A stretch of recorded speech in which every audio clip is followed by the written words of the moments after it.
달빛 아래 궁궐비사 제4화 선왕의 비밀서고 제23화 왕이 사라진 궁궐. 전하께서는 지금 그 종이 있는 곳에 계시지 않습니다. 이도겸의 말은 차가운 밤 공기보다 더 무겁게 사람들의 가슴을 눌렀다. 영의정은 믿을 수 없다는 듯 그를 바라보았다. 그게 무슨 말인가? 전하께서는 어디 계신단 말인가? 이도겸은 천천히 허리춤에서 작은 목패 하나를 꺼냈다. 궁궐 출입회였다. 그러나 뒷면에는 검은 목으로 짧은 글귀가 적혀 있었다. 궁은 비어있다. 연화가 조용히 읽었다. 비어있다. 이도겸은 고개를 끄덕였다. 며칠 전부터 전하께서는 밤이 되면 침전에서 사라지셨습니다. 최상궁이 놀라 물었다. 호의는 모두 그대로 있었습니다. 침전도 그대로, 등불도 그대로. 하지만 정작 전하만 계시지 않았습니다.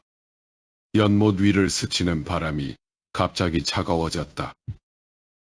수문이는 천천히 느티나무 아래로 걸어갔다. 그는 나무 밑둥을 손으로 3번 두드렸다. 툭, 툭, 툭. 잠시 후 나무 껍질이 조금 벌어지며 작은 나무 상자 하나가 모습을 드러냈다. 상자는 손바닥만 했다. 잠을 쇠도 없었다. 수문이는 그것을 연화에게 건넸다. 열어보십시오. 연화가 조심스럽게 뚜껑을 열었다. 안에는 오래된 바둑돌 2알만 들어있었다. 하나는 검은 돌, 하나는 흰 돌, 그리고 바닥에는 작은 글씨가 새겨져 있었다. 왕은 흰 돌이 아니다. 왕은 검은 돌도 아니다. 왕은 바둑판 밖에 있다.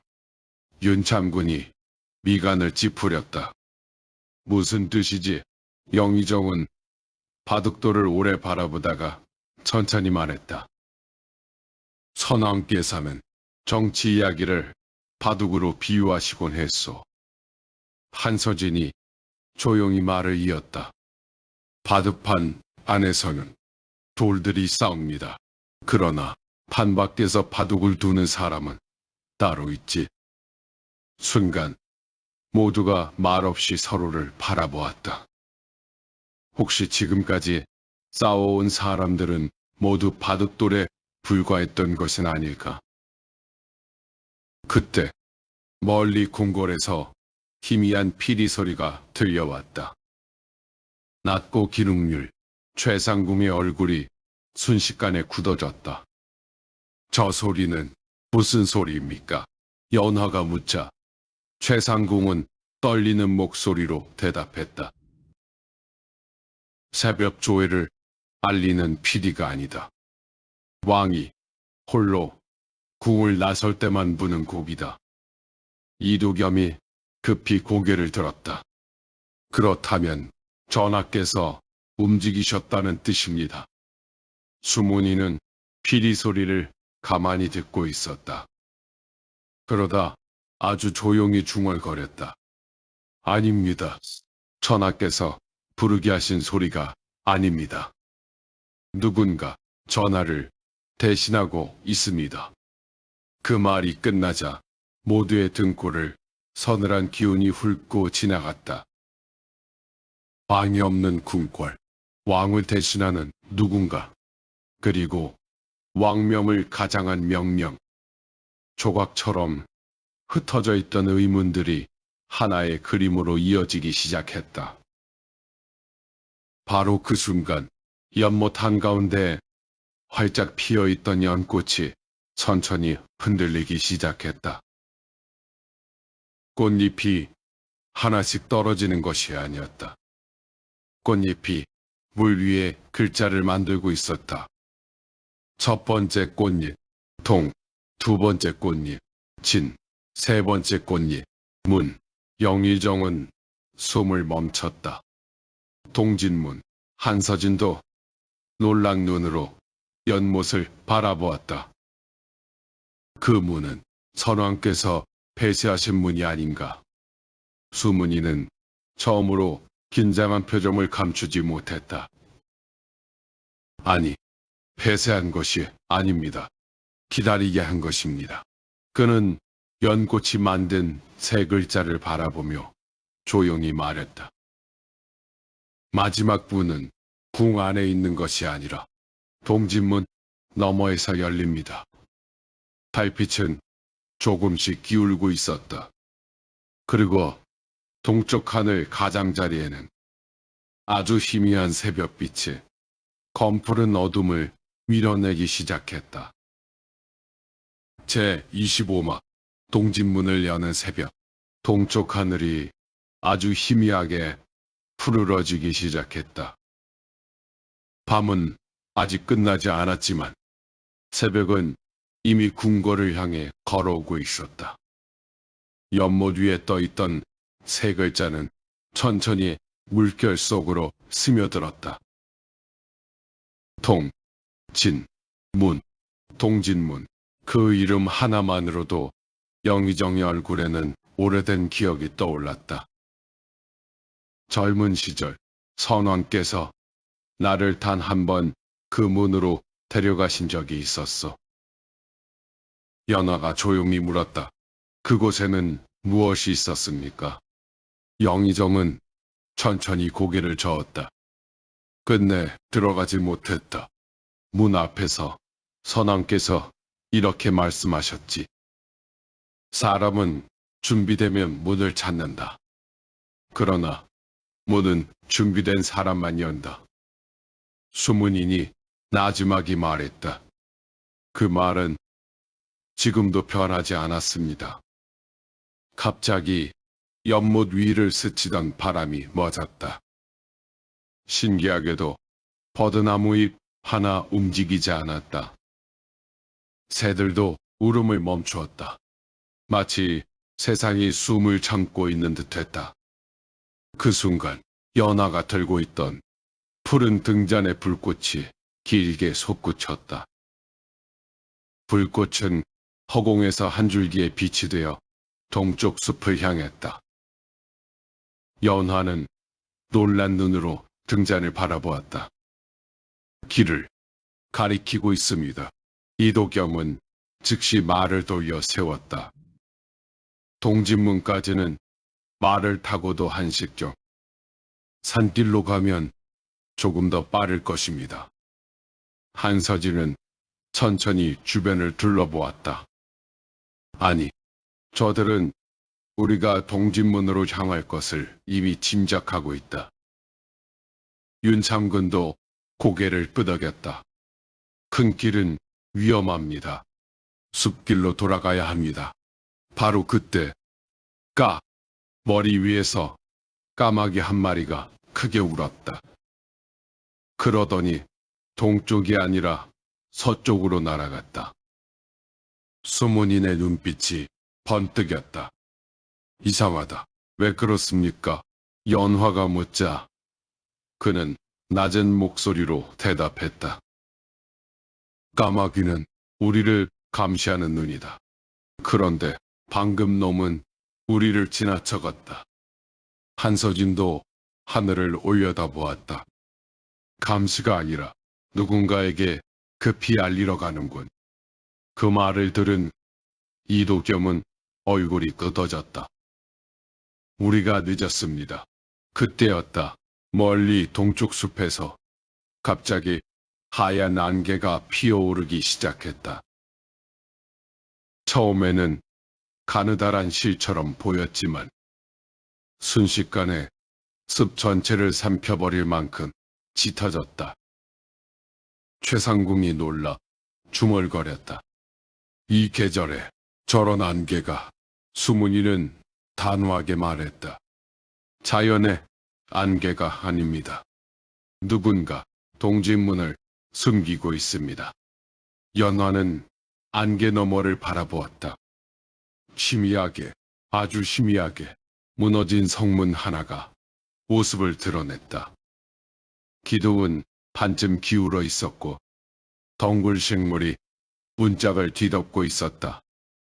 겉보기에는 수십 년 동안 버려진 폐문이었다.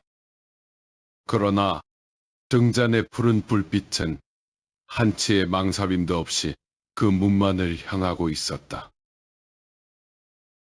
수문이는 검을 고쳐 쥐었다. 여미정은 깊은 숨을 내쉬었다. 한서진은 품속의 교지를 다시 한번 확인했다. 최상공은 연화의 어깨를 조용히 감싸주었다. 그리고 연화는 푸른 등잔을 두 손으로 높이 들어 올렸다. 그 순간 동진문의 낡은 현판 위에 수백 년 동안 먼지에 묻혀있던 5글자가 새벽빛 속에서 천천히 모습을 드러냈다. 들어오는 자는 하나, 돌아가는 자는 다르다. 아무도 그 글의 의미를 알지 못했다. 그러나 모두가 한 가지는 느끼고 있었다.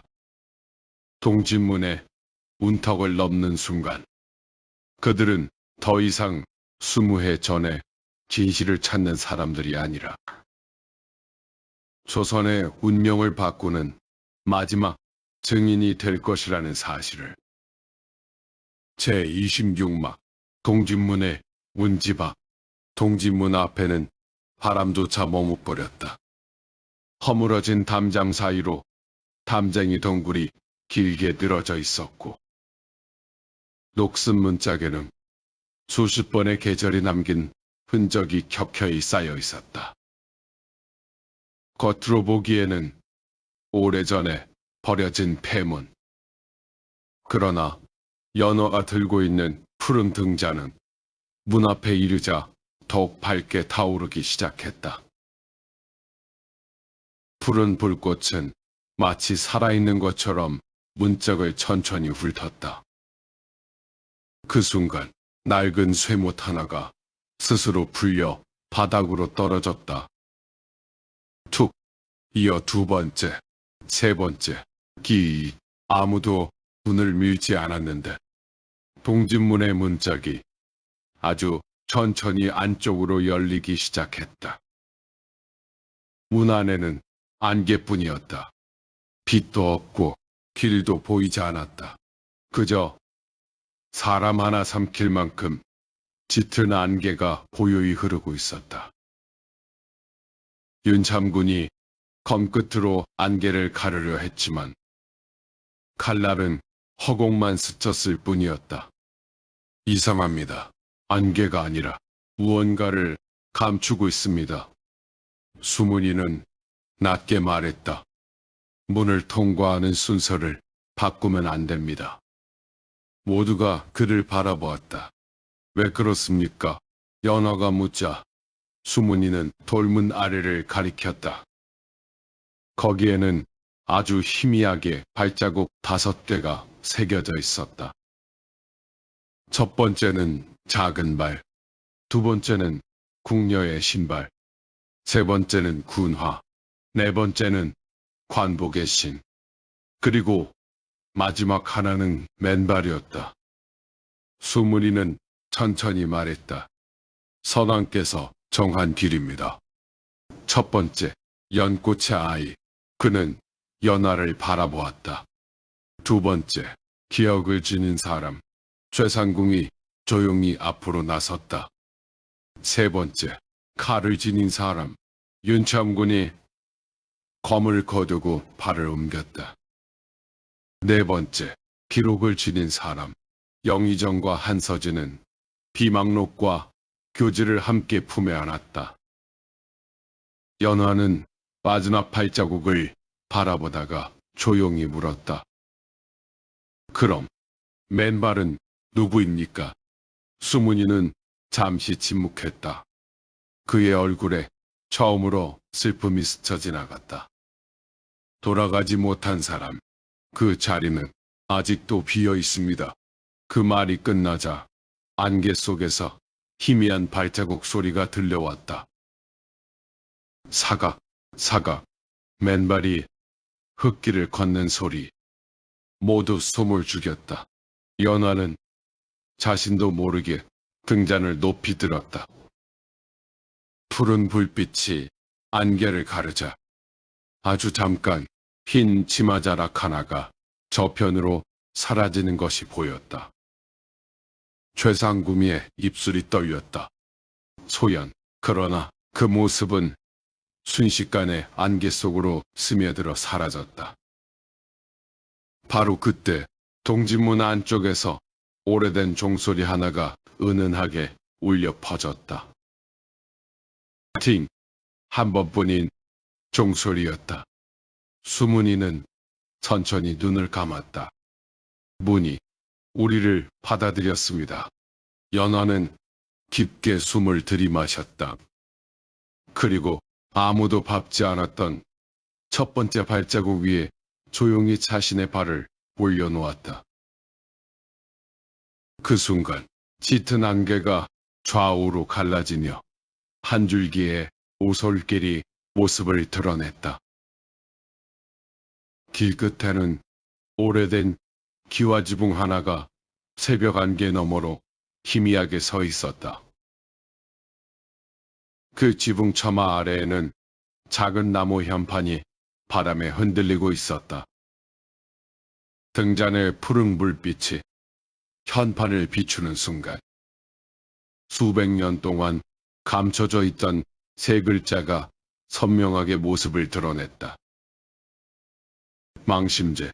여의정은 그 이름을 읽는 순간 두 눈을 감았다. 있는 집이 아니다. 마음을 잊지 않는 집이다. 그리고 그는 아주 조용한 목소리로 덧붙였다. 선왕께서 생애에 마지막으로 다녀오신 곳이다. 제27막 망신제의 등불. 선왕께서 생애 마지막으로 다녀오신 곳이다. 영의정의 목소리는 바람에 실려 오래된 기와지붕 아래로 스며들었다. 망심제. 사방은 적막했다. 새벽 안개는 단장 위를 천천히 흘렀고 처마 끝에 맺힌 이슬방울만이 희미한 빛을 머금고 있었다. 연화는 한 걸음 앞으로 다가갔다. 이상했다. 사람이 살지 않는 집이라면 먼지와 거미줄이 가득해야 했다. 그러나 망심제의 마당은 갓 쓸어 놓은 듯 깨끗했다. 낙엽 한 장도 없었다. 최상궁도 그것을 알아차렸다. 누군가 계속 이곳을 돌보고 있었구나. 수문이는 조용히 고개를 끄덕였다. 한 하루도 거르지 않고 20해 동안 연화는 자신도 모르게 숨을 삼켰다. 20해. 누군가는 세상 누구에게도 알려지지 않은 채 이 집을 지키며 시간을 견뎌왔던 것이다. 그때 툭 작은 소리가 들렸다. 처마 끝에 걸려있던 낡은 정동 풍경이 저절로 흔들렸다. 바람은 없었다. 그런데도 풍경은 3번 울렸다. 낡고 깊은 소리. 수문이는 허리를 숙여 예를 올렸다. 염의정도, 최상궁도, 한서진도 조용히 같은 예를 올렸다. 연화는 의아한 얼굴로 바라보았다. 왜 인사를? 영의정이 나지막이 대답했다. 선왕께서는 이 집에 들어올 때마다 살아있는 사람보다 먼저 기억에게 인사를 드리셨다. 망심제의 문은 굳게 닫혀 있었다. 문고리에는 록이 쓸어 있었지만 이상하게도 자물쇠는 보이지 않았다. 연화가 손을 내밀자 푸른 등잔의 불꽃이 다시 길게 흔들렸다. 불빛은 문고리 위를 천천히 스쳤다. 철컥. 문 안에서 작은 새소리가 들렸다. 이어 문이 아주 조금 열렸다. 집안에서는 오래된 향냄새가 은은하게 흘러나왔다. 서책 냄새와 먹향기, 그리고 아주 희미한 연꽃 향기. 마치 누군가 방금 전까지 머물다 떠난 것 같았다. 방 안에는 가구가 거의 없었다. 작은 책상 하나, 낡은 벼루 하나, 그리고 벽 가득 걸린 수십 장의 빈 족자. 연화는 빈 족자를 바라보다가 조용히 중얼거렸다. 왜 아무것도 쓰여있지 않죠? 한서진이 가까이 다가갔다. 빈 것이 아닙니다. 기다리는 것입니다. 무엇을? 진실을. 그 말이 끝나는 순간 연화가 들고 있던 푸른 등잔의 불빛이 족자 하나를 비추었다. 놀랍게도 하얀 비단 위에 검은 먹빛이 서서히 번져나오기 시작했다. 한 획, 또 한 획, 누군가 지금 이 순간 붓을 움직이는 것처럼 글씨가 완성되었다. 기억은 죽지 않는다. 잠시 후 두 번째 족자에도 글씨가 나타났다. 죽는 것은 기억하는 사람이다. 최상금은 손으로 입을 가렸다. 윤창구는 자신도 모르게 검을 내려놓았다. 방 안은 살아있는 서책처럼 천천히 숨을 쉬고 있었다. 그때 방 가장 안쪽 벽에서 아주 작은 빛 하나가 새어나왔다. 연화가 다가가 손을 얹자 벽이 조용히 안으로 밀려들어갔다. 숨겨진 작은 방이었다. 방 안에는 단 하나의 등잔만 켜져 있었다. 불은 아주 작았지만 신기하게도 조금도 줄어들지 않고 타오르고 있었다. 등잔 아래에는 먼지 하나 없는 종이 한 장이 놓여 있었다. 연화는 천천히 그것을 집어들었다. 첫 줄을 읽는 순간 모든 사람의 표정이 굳어졌다. 왕은 스스로 숨어든 것이 아니다. 연화는 떨리는 손으로 다음 줄을 읽었다. 왕은 누군가를 살리기 위해 왕의 자리에서 사라졌다. 방 안의 공기가 무겁게 가라앉았다. 영의정은 벽을 짚고 간신히 몸을 지탱했다. 한서진은 눈을 감은 채 깊은 숨을 내쉬었다. 그리고 종이의 마지막 줄에는 지금까지 누구도 예상하지 못했던 문장이 적혀 있었다. 왕을 찾으려 하지 말라. 왕은 지금 가장 평범한 백성의 이름으로 살아가고 있다. 제28막 백성의 이름. 왕은 지금 가장 평범한 백성의 이름으로 살아가고 있다. 그 문장은 한동안 누구의 입에서도 사라지지 않았다. 방 안에서는 등잔불만 조용히 흔들리고 있었다. 연화는 종이를 내려다본 채 천천히 숨을 골랐다. 왕께서 스스로 백성이 되셨다고요. 여기정은 고개를 숙인 채 오래도록 말을 잇지 못했다. 마침내 그는 깊은 한숨과 함께 입을 열었다. 선왕께서는 늘 말씀하셨다. 왕관은 머리에 쓰는 것이 아니라 백성의 눈물 위에 놓이는 것이다. 그래서 전하께서는 언젠가는 궁궐 밖에서 백성의 삶을 직접 살아보고 싶다고 하셨다. 한서진은 조용히 눈을 감았다. 그 말씀이 이런 뜻이었을 줄은. 연화는 종이를 다시 살폈다. 한쪽 모서리에 아주 작은 점 하나가 찍혀 있었다. 먹물처럼 보였지만 등잔불을 가까이 비추자 점은 작디 작은 지도가 되었다. 수문인이 숨을 삼켰다. 지도를 글 속에 숨겨두셨군. 지도에는 궁궐이 없었다. 대신 조선 팔도의 길이 아주 간략하게 그려져 있었다. 그 가운데 단 하나의 동그라미. 이름 없는 작은 마을.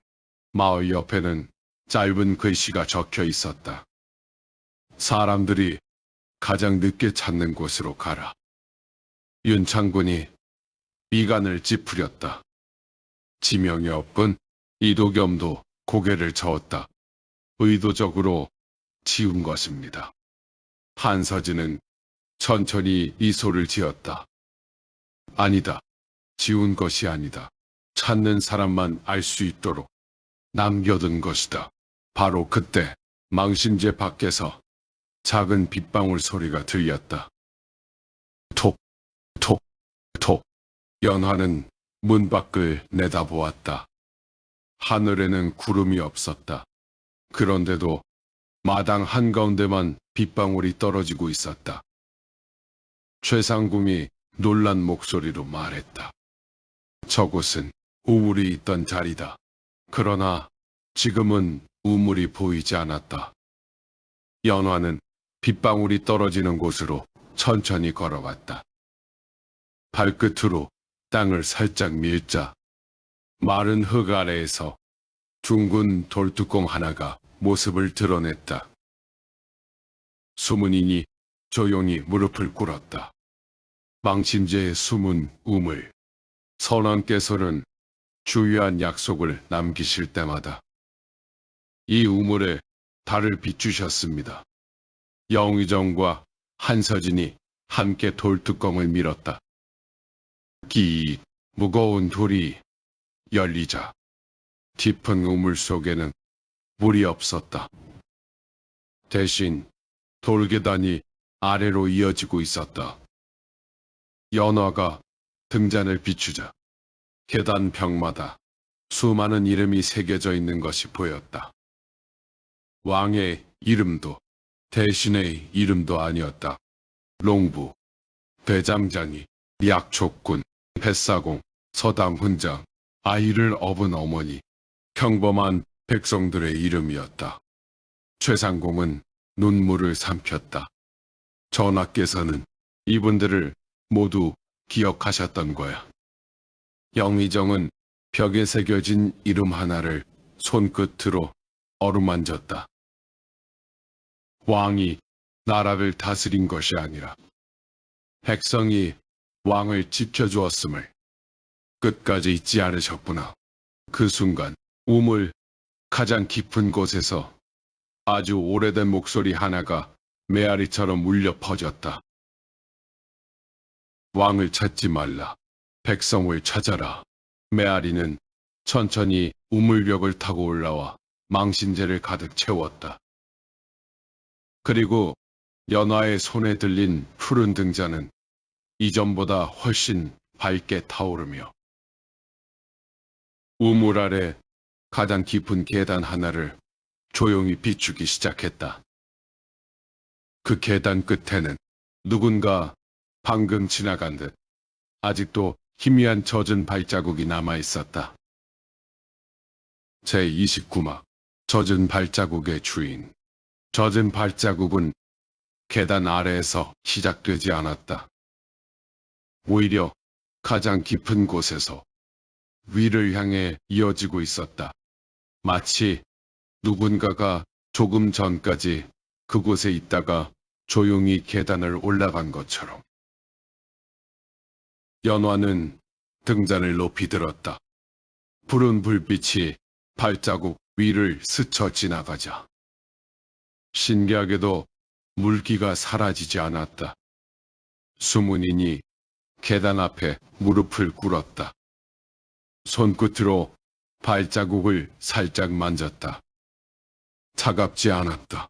오히려 사람의 체온처럼 따뜻했다. 이럴 수가. 윤참군이 놀라 물었다. 무슨 일입니까? 수문이는 믿기 어렵다는 표정으로 중얼거렸다. 이 발자국은 방금 남겨진 것이다. 순간 모두의 시선이 계단 아래로 향했다. 지금 이 순간에도 누군가 이 지하 어딘가에 있다는 뜻이었다. 이도겸이 칼집에서 검을 천천히 뽑았다. 쇠가 스치는 소리가 좁은 공간을 메웠다. 한서진은 손을 들어 그를 막았다. 가위부터 앞세우지 마시오. 적이라면 이미 모습을 감췄을 것이고, 벗이라면 칼을 보고 사라질 것이오. 이도겸은 말없이 검을 다시 거두었다.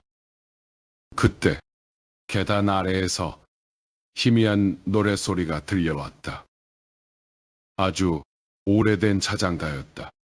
최상금의 얼굴이 순식간에 굳어졌다. 이 노래, 연화가 숨을 죽이며 물었다. 아십니까?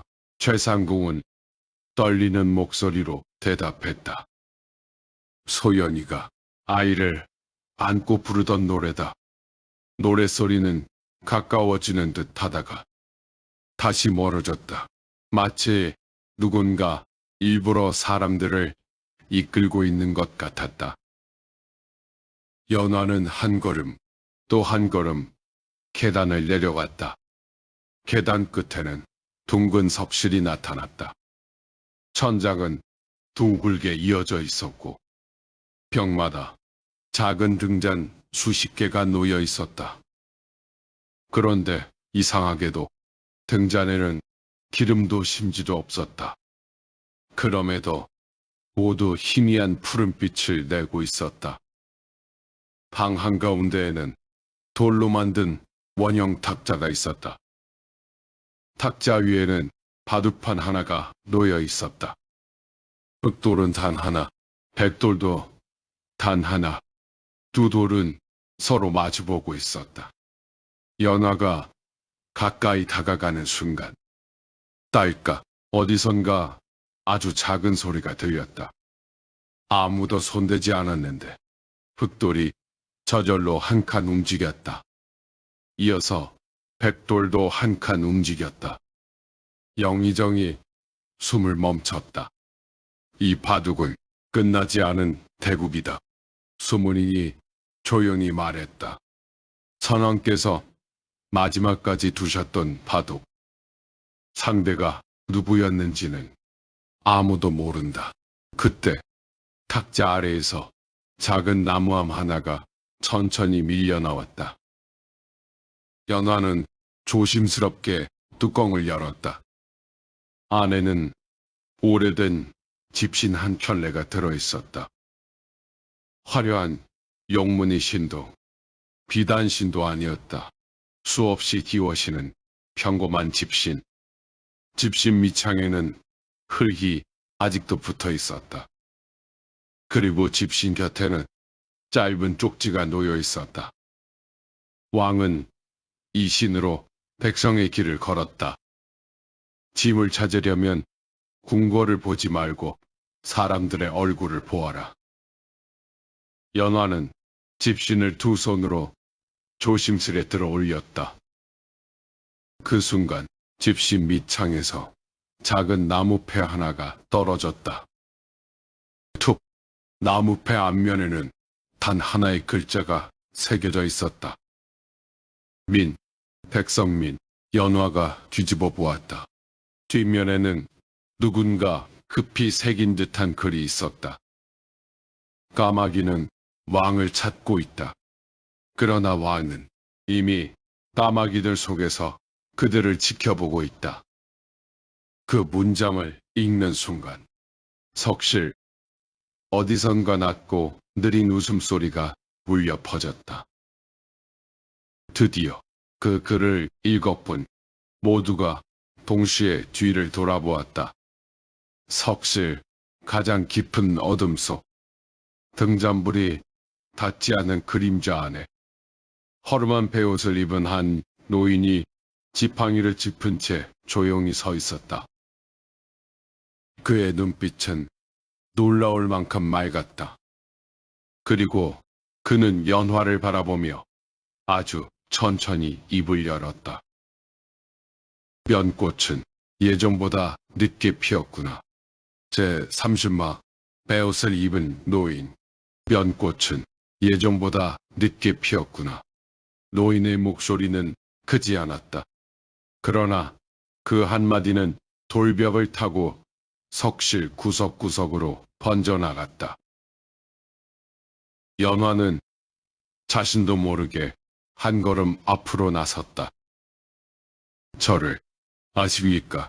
노인은 빙그레 웃었다. 모른다. 하지만 기다려왔다. 그의 수염은 눈처럼 희었고 손등에는 깊은 주름이 새겨져 있었다.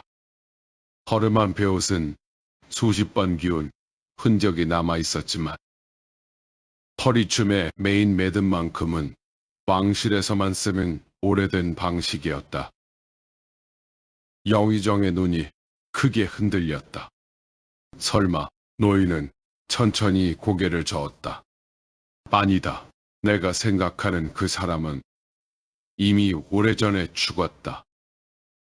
나는 그저 기업을 맡아온 늙은 심부름꾼일 뿐이다. 수문이는 껌을 거두고 깊이 허리를 숙였다. 혹시 성함 선생이십니까? 노인은 작게 웃었다. 아직도 그 이름을 기억하는 사람이 남아 있었구나. 한서진이 숨을 삼켰다.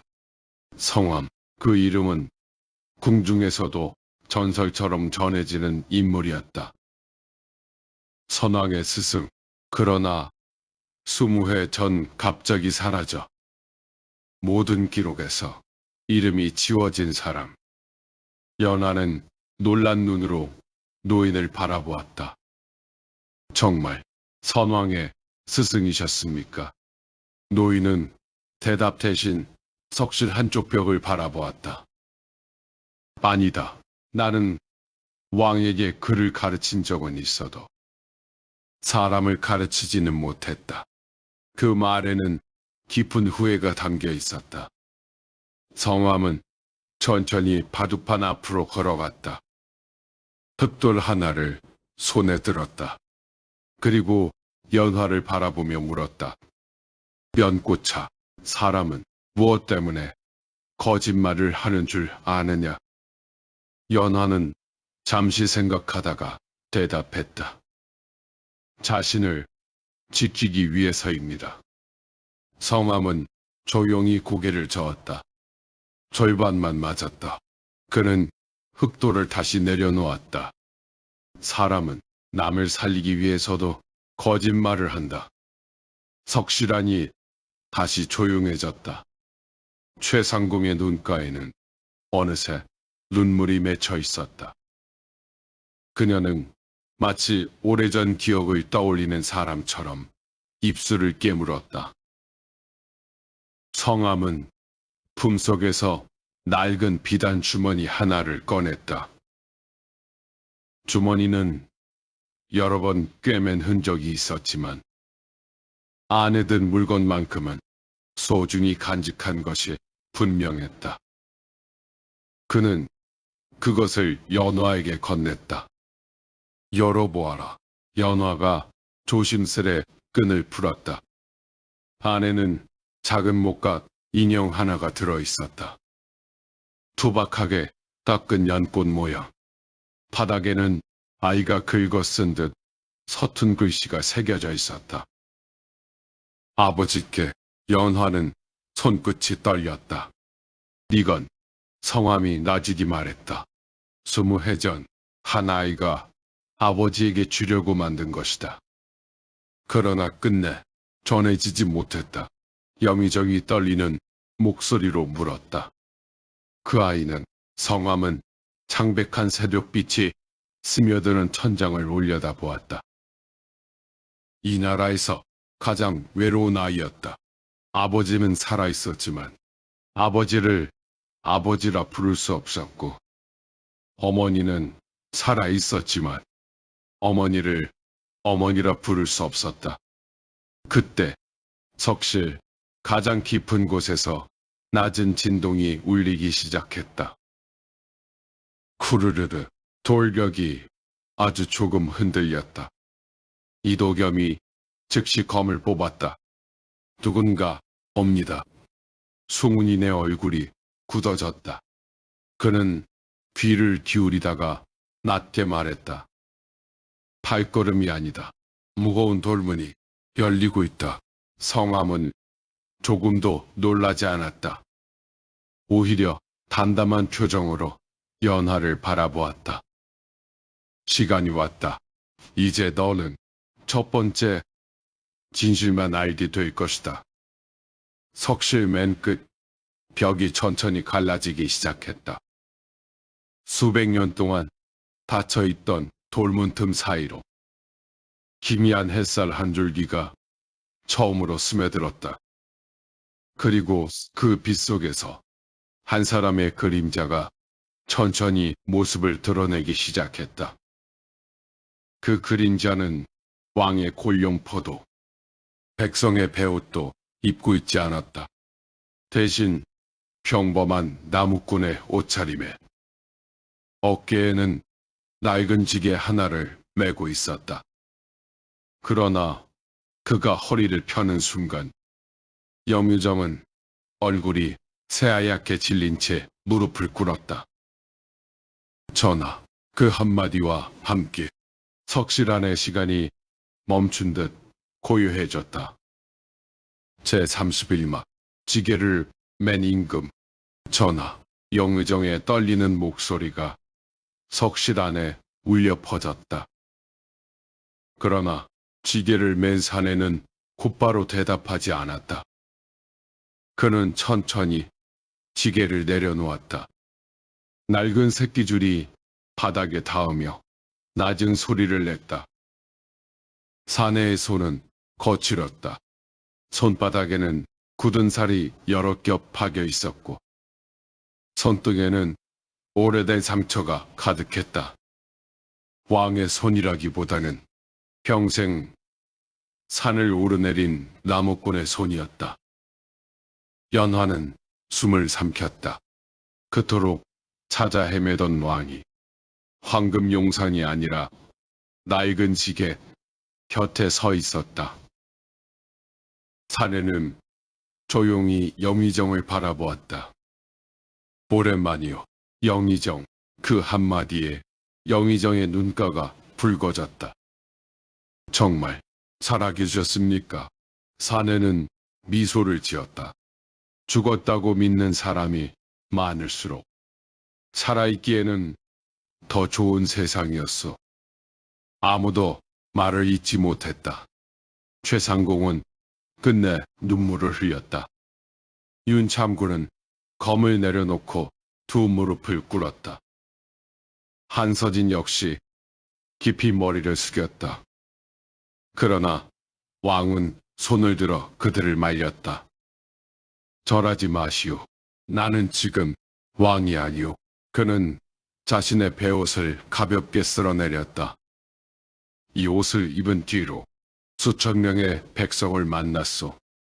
논에서 일하는 농부도 만나고 아들을 잃은 어머니도 만나고 굶주린 아이도 만났소. 그는 잠시 말을 멈추었다. 궁궐에서는 그들의 눈물을 보지 못했소.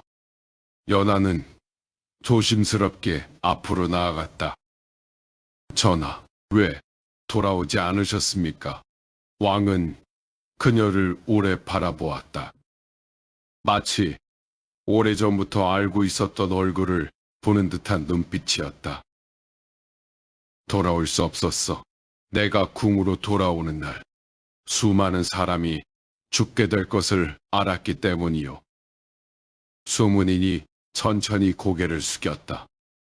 그래서 스스로 미끼가 되신 것이군요. 왕은 말없이 고개를 끄덕였다. 까마귀들은 왕을 찾고 있었어. 그러니 왕이 사라져야 백성은 살 수 있다고 믿었소. 그 순간 성함이 조용히 입을 열었다. 전하, 이제는 말씀하셔야 합니다. 왕의 표정이 무거워졌다. 바지 조금 이르어 성함은 단호했다. 아닙니다. 연꽃은 이미 피었습니다. 더 늦으면 또 다른 희생이 생깁니다. 왕은 긴 침묵 끝에 연화를 바라보았다. 그리고 품속에서 오래된 목패 하나를 꺼냈다. 앞면에는 아무 글씨도 없었다. 하지만 뒤집는 순간 붉은 글씨가 나타났다. 왕은 한 사람이 아니다. 연화는 이해하지 못한 채 왕을 바라보았다. 왕은 낮은 목소리로 말했다. 조선에는 오래전부터 두 명의 왕이 존재했다. 순간 석실 안의 공기가 얼어붙었다. 영의정이 자리에서 벌떡 일어섰다. 설마 왕은 천천히 눈을 감았다. 한 사람은 백성 앞에서 나라를 다스리는 왕. 그리고 또 한 사람은 어둠 속에서 왕을 대신해 죽는 왕. 최상궁의 얼굴이 창백해졌다. 윤참군은 믿을 수 없다는 듯 한 걸음 뒤로 물러났다. 한서진은 손에 들고 있던 교지를 떨어뜨렸다. 성함은 눈을 감은 채 조용히 읊조렸다. 조선이 가장 깊은 어둠을 지날 때마다 그림자의 왕이 먼저 죽었다. 왕은 마지막으로 연화를 바라보았다. 내가 찾던 진실은 이제부터 시작이다. 바로 그 순간 석실 밖에서 갑자기 수십 개의 횃불이 동시에 타오르는 붉은 빛이 비쳐 들어왔다. 그리고 돌문 너머에서 차갑고 낮은 목소리가 울려 퍼졌다. 전하, 이제 숨바꼭질은 끝났습니다. 까마귀들이 마침내 망심제의 가장 깊은 심장부를 찾아낸 것이었다. 제32마 까마귀의 얼굴. 전하, 이제 숨바꼭질은 끝났습니다. 돌문 밖에서 들려온 목소리는 놀랄 만큼 차분했다. 분노도 조급함도 없었다. 마치 오래전부터 이 순간을 기다려온 사람처럼 담담했다. 횃불의 붉은 빛이 석실 안으로 길게 스며들었다. 한 사람, 둘, 셋, 검은 도포를 입은 사내들이 돌문 앞을 가득 메웠다. 모두 얼굴에는 까마귀 부리를 닮은 검은 가면을 쓰고 있었다. 그러나 가장 앞에 선 한 사람만은 달랐다. 가면을 쓰지 않았다. 연화는 그 얼굴을 보는 순간 눈을 크게 떴다. 아니, 최상궁도 믿을 수 없다는 듯 두 손으로 입을 막았다. 설마 그 사내는 조용히 웃었다. 오랜만입니다. 그는 영의정을 향해 천천히 허리를 숙였다. 태감, 영의정의 입술이 떨렸다. 김승겸, 윤참군이 놀라 외쳤다. 김승겸? 그분은 20해 전에 죽은. 사내는 조용히 말을 이었다. 모두가 그렇게 믿고 있지. 죽은 사람은 의심받지 않으니까. 왕은 그를 오래 바라보았다. 눈빛에는 놀람보다 슬픔이 먼저 담겨 있었다. 끝내 자네였는가? 김승겸은 웃지 않았다. 전하, 신은 단 한 번도 전하를 배신한 적이 없습니다. 한서진이 차갑게 물었다. 그런데 왜 까마귀가 되었는가? 김승겸은 횃불을 하나 받아들었다. 불빛이 그의 얼굴을 비추었다. 그 얼굴에는 깊은 화상 자국이 남아 있었다. 그날 궁궐은 불타고 있었고 사람들은 서로를 죽이고 있었습니다. 신은 그날 깨달았습니다. 진실만으로는 나라를 지킬 수 없다는 것을.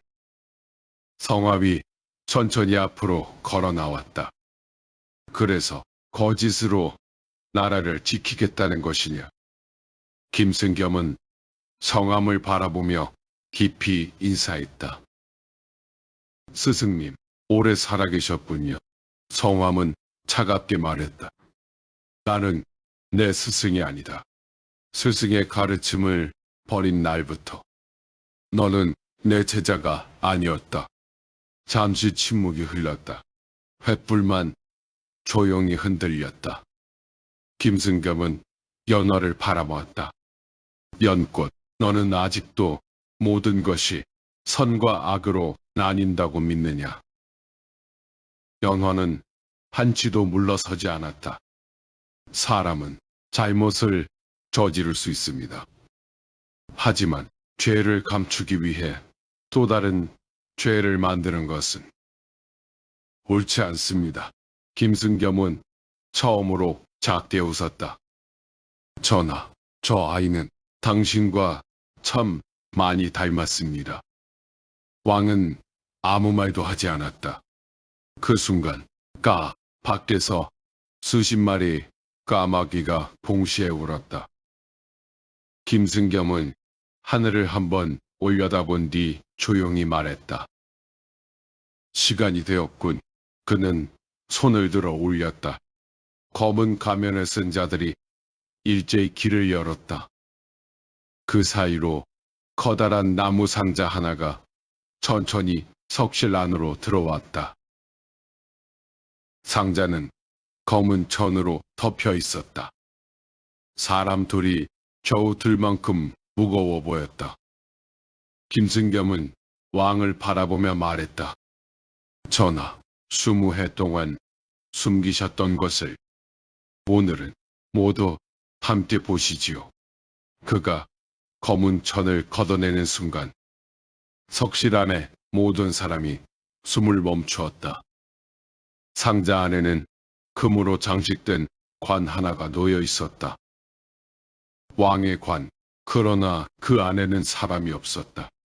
대신 관 바닥에는 오래된 피로 적힌 글씨가 남아 있었다. 첫 번째 왕은 죽었다. 두 번째 왕도 곧 죽는다. 그러면 마지막 왕은 누구인가? 그 문장을 읽은 왕의 얼굴에서 핏기가 사라졌다. 그리고 성함은 천천히 눈을 감으며 아주 낮은 목소리로 중얼거렸다. 예언이 결국 시작되었구나. 제33막 세 번째 왕. 예언이 결국 시작되었구나. 서함의 목소리는 마치 오래전부터 이 순간을 알고 있었다는 듯 담담했다. 그러나 그의 손끝은 아주 미세하게 떨리고 있었다. 연화는 천천히 황금관 앞으로 다가갔다. 관 안에는 아무도 없었다. 하지만 이상하게도 사람의 온기가 남아있는 듯한 기운이 감돌았다. 왕도 조용히 관 앞에 섰다. 그는 오랫동안 말없이 관의 가장자리를 쓰다듬었다. 그리고 아주 낮게 중얼거렸다. 여기까지 왔구나. 김승겸이 고개를 들었다. 전하께서는 이미 알고 계셨군요. 왕은 그의 질문에 대답하지 않았다. 연화는 관바닥에 적힌 마지막 문장을 다시 읽었다. 그러면 마지막 왕은 누구인가? 그 순간 푸른 등잔의 불꽃이 갑자기 길게 솟아올랐다. 등잔에서 떨어진 푸른 빛이 관 바닥을 스치자 빛빛 글씨 아래 보이지 않던 새로운 글귀가 천천히 떠오르기 시작했다. 한 글자, 또 한 글자. 마침내 문장이 완성되었다. 왕은 혈통으로 이어지지 않는다. 그리고 그 아래 백성을 위해 모든 것을 버리는 자. 그가 마지막 왕이다. 석실 안이 깊은 침묵에 잠겼다. 김승겸도, 영의정도, 수문인도 그 누구도 말을 잇지 못했다. 잠시 후 김승겸이 조용히 웃었다. 그래서 전하께서는 왕좌를 버리셨습니까? 왕은 담담히 대답했다. 아니다. 왕자가 나를 버린 것이 아니라 내가 왕좌보다 백성을 선택했을 뿐이다. 김승겸의 눈빛이 흔들렸다. 아주 잠깐이었다. 하지만 성함은 그 흔들림을 놓치지 않았다. 승겸, 네 마음에도 아직 남아있구나. 김승겸은 곧 표정을 지웠다. 늦었습니다. 스승님. 바로 그때 석실 천장에서 흙먼지가 떨어지기 시작했다. 쿠르릉. 처음에는 작은 진동이었다. 그러나 곧 바닥까지 흔들릴 만큼 거대한 굉음으로 변했다. 이도겸이 외쳤다. 위에서 돌문을 무너뜨리고 있습니다. 윤창군은 즉시 출입구를 바라보았다. 우리를 생매장하려는 겁니다. 까마귀들의 검은 가면. 뒤에서 아무런 동요도 보이지 않았다. 그들은 이미 알고 있었다. 이 석실이 곧 무너질 것을. 김승겸은 왕을 향해 마지막으로 말했다. 전하, 함께 가시지요. 그러면 아무도 죽지 않습니다. 왕은 조용히 미소를 지었다. 아니다. 나는 이미 백성과 약속했다. 끝까지 도망치지 않겠다고. 그 순간 연화는 관의 한쪽 모서리에 작은 금속 고리를 발견했다. 무심코 그것을 당기려는 순간 서맘이 크게 외쳤다. 안 된다. 하지만 이미 늦었다. 철컥. 관 전체가 낮게 진동했다. 이어서 황금관이 천천히 옆으로 움직이며 바닥 아래를 드러냈다. 그 아래에는 작은 돌계단이 나타났다. 그리고 계단 아래 아무도 예상하지 못했던 거대한 공간이 모습을 드러냈다. 수천 개의 이름이 새겨진 검은 비석들. 왕들의 능도 아니고 장수들의 묘도 아니었다. 이름의 대부분은 평범한 백성들이었다. 농부, 대장장이, 장터의 국밥장수, 나룻배의 사공, 이름조차 남기지 못한 아이들. 왕은 그 광경을 바라보며 조용히 무릎을 꿇었다. 이곳이 조선을 지켜낸 진짜 왕들의 무덤이다. 그 말이 끝나자 비석들 사이 맨 끝에서 촛불 하나가 저절로 켜졌다. 그리고 그 불빛 아래 아직 이름이 새겨지지 않은 빈 비석 하나가 천천히 모습을 드러냈다. 그 비석의 아래쪽에는 단 한 줄만 새겨져 있었다. 마지막 왕의 이름을 기다린다. 제34막 이름 없는 비석. 마지막 왕의 이름을 기다린다. 그 문장은 비석이라기보다 오랫동안 누군가를 기다려온 목소리처럼 들렸다. 석실아는 다시 침묵에 잠겼다. 횃불도 등잔도 바람도 모두 그 한 줄의 글 앞에서 멈춘 듯했다. 연화는 빈 비석 앞으로 천천히 걸어갔다. 아무 글자도 새겨지지 않은 검은 돌. 손을 얹는 순간 차가운 감촉 대신 미세한 온기가 손끝으로 전해졌다. 마치 수많은 사람들의 체온이 아직도 그 안에 남아있는 것 같았다. 성함이 조용히 말했다. 이 비석은 죽은 사람을 위한 것이 아니다. 연화가 뒤를 돌아보았다. 그럼 누구를 위한 것입니까? 성함은 미소도 슬픔도 없는 얼굴로 대답했다. 아직 선택하지 않은 사람. 그때 김승겸이 천천히 앞으로 걸어 나왔다. 그는 빈 비석을 오래 바라보더니 나지막이 웃었다. 스승님, 결국 이곳까지 보여주시는군요. 성함은 고개를 저었다. 내가 보여준 것이 아니다. 망심제가 스스로 선택한 것이다. 김승겸은 처음으로 깊은 한숨을 내쉬었다. 20해 동안 나는 이 비석을 피해 살아왔다. 왕이 조용히 물었다. 왜였는가? 김승겸은 왕을 똑바로 바라보았다. 제 이름이 여기에 새겨질까 두려웠기 때문입니다. 순간 연화는 그의 얼굴에서 처음으로 피로를 보았다. 권력에 취한 사람의 얼굴이 아니었다. 너무 오랫동안 무거운 짐을 홀로 짊어진 사람의 얼굴이었다. 연화가 조용히 입을 열었다. 당신은 왜 까마귀가 되었습니까? 김승겸은 한동안 대답하지 않았다. 이윽고 허리춤에서 검은 깃털 하나를 꺼내 손바닥 위에 올려놓았다. 까마귀는 죽은 것을 먹는 새라고들 하지. 하지만 까마귀는 죽음을 만든 적이 없다. 그는 깃털을 내려다보며 말을 이었다. 사람들이 만든 죽음 뒤를 묵묵히 따라다녔을 뿐이다. 바로 그때 쿵! 석실 천장이 크게 흔들렸다.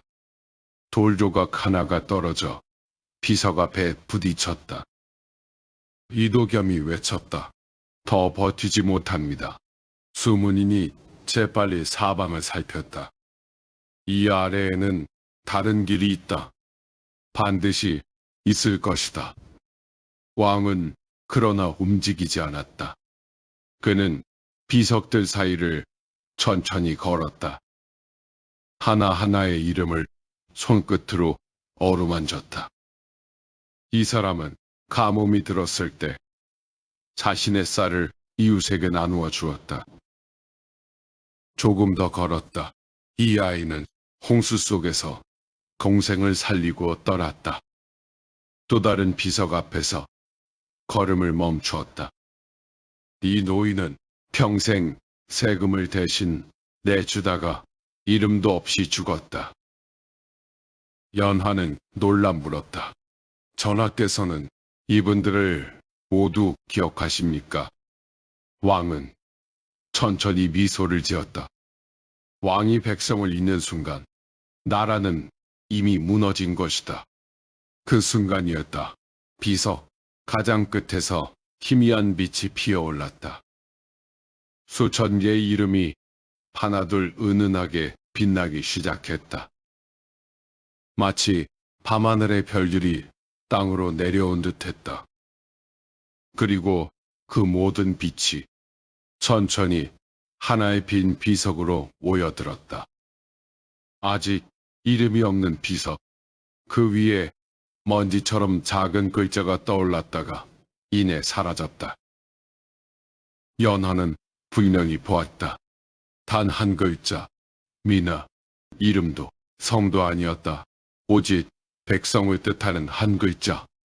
성함은 그 글자를 바라보며 조용히 눈을 감았다. 그래, 선왕께서 끝내 남기고 싶었던 이름은 단 한 사람의 왕이 아니라 백성이었구나. 그와 동시에 석실 가장 깊은 어둠 속에서 또 하나의 돌문이 아주 천천히 열리기 시작했다. 그러나 이번에는 바깥으로 나가는 문이 아니었다. 그 문 너머에는 수백 개의 촛불이 끝없이 이어지는 지하 회랑이 조용히 모습을 드러내고 있었다.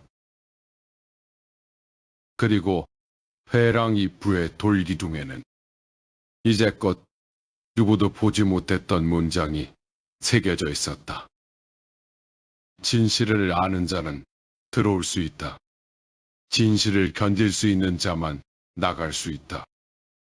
이어서 번호 제10번째 달빛 차례 궁궐비사 제4화 선어의 비밀서고 제35마 진실의 회랑에서 뵙겠습니다.